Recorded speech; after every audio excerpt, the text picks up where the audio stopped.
Welcome back. இன்றைக்கி உள்ள மீன்லாம் கொட்டி பிறக்க ஆரம்பிச்சிடலாமா? வாங்க. இன்றைக்கி வந்து பட்டை மீன்லாம் இவ்வளோதாங்க.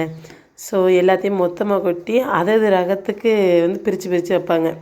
ஒரு சைடு கிழுது, ஒரு சைடு செங்கனி, மற்ற மீன் சொல்லி எல்லாத்தையும் கொட்டி கொட்டி பிறக்கிக்கிட்டு இருக்காங்கங்க. ஃபஸ்ட்டு கொட்டினாங்களா அது எங்கள் வீட்டு உள்ளது. இப்போ கொட்டி பிறக்க போகிறது வந்து எங்கள் அண்ணன். ஸோ அவனும் அதே போல் தான்.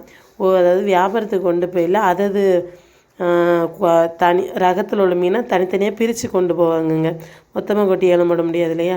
ஸோ செங்கனி, ஊடகம், பாறைன்னு சொல்லி பல ரக மீன் படும்ல. ஸோ எல்லாத்தையுமே அதுக்குன்னு தனித்தனியாக பிரித்து கவரில் போட்டு கொண்டு போய் ஏலத்துக்கு கொடுப்போங்க. அதனால தான் கொட்டி பெருக்கிக்கிட்டு இருக்கேங்க. இது மாதிரி வீடியோக்கள் பார்க்க என்னோடய சேனலை நீங்கள் சப்ஸ்கிரைப் பண்ணிக்கோங்க.